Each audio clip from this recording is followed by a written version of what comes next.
Welcome back for another Stamps in the Mail Club video tutorial. This one also uses the Happy Watercolor set from the Occasions catalog, which is what we're featuring for February in Stamps in the Mail Club. So you can still sign up to join us and get your own kits in the mail.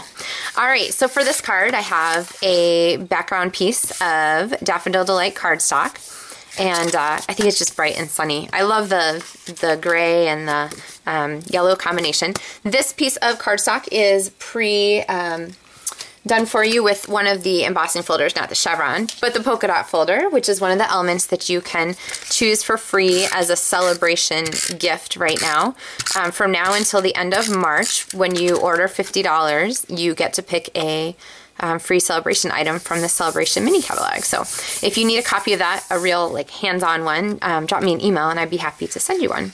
Alright, so we have a couple pieces here and we are going to go ahead and use this time from our stamp set this sort of pansy looking stamp, and I don't actually know what that is. If you're a botanist and you want to correct me, feel free. So I'm going to use a piece of the Watercolor Designer Series paper and my Smoky Slate ink pad. And I'm going to go ahead and ink this up and stamp one right there on our stripey paper. And then while I have it out, I'm going to stamp again on this piece here that is cut for us with a Big Shot. So this will be pre-cut for you. And then I have just a little more stamping to do with my thank you here. I'm going to mount this and stamp it twice. Once I'm going to ink it in Daffodil Delight and stamp here. And then I'm going to stamp right over it in Smoky Slate. So we have kind of a two-tone, you can kind of see that effect. That's just kind of a fun thing. Alright. So let's get back to our card pieces here. You're going to go ahead and take a pair of scissors and you're going to trim right around the edge, right up against the stamped line. So you don't need to leave like a white space or anything. You want to be right up against there. And once you get this all finished, ta-da! You're going to go ahead and put a dimensional on the back. Don't you love the magic of television? The magic of YouTube videos?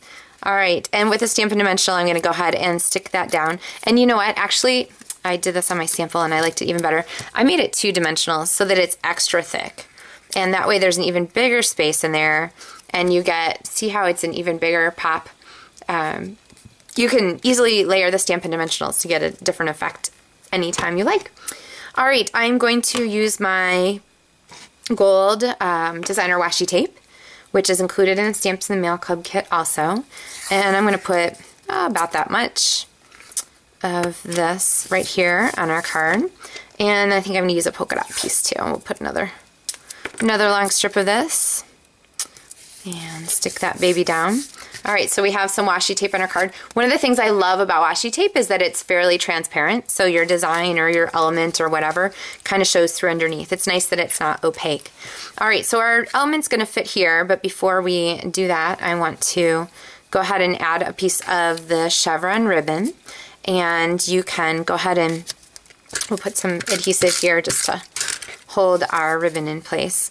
I always like to put things together from the front side here so I can see where they are going. Alright, and then on the back, I think I'm just going to use a whole bunch of Stampin' Dimensionals. So put some adhesive on there. And then, I love these edge pieces. You guys use these, right? You don't throw them away. If you do, don't tell me. So they're a great way to just have a long strip of Stampin' Dimensional to stick down a larger element.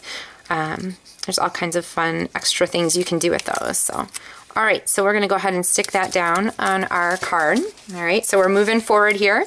And then I'm going to pull out a piece of the baker's twine that was included and one of these darling silver metal buttons. So they are just super cute. Okay, if you sort of lick the end of your twine, it's a little easier to yank through the holes. And there are 4 holes on this button, yes, but I wouldn't fret about it too much because your bow is going to cover up most of the elements anyway. So if you're not able to thread it very easily, just thread 2 of them. No one's going to really notice, and then you're saving yourself some work. All right, so actually I'm sort of licked it and then I also twisted it so that the ribbon would stay, or the twine would stay together. Okay, there we go. And then I'm just going to go ahead and tie that in a bow on top. And unlike the other project, this one you actually have something to tie your bow to, so just a traditional bow works fine. All right, so we have that. And then I'm going to trim the ends there. And then this gets stuck down with, we'll just use the glue since it's handy. Otherwise, a piece of, or a poppy-uppy glue dot. A glue dot, mini glue dot would work great. So there's our bow that's tied.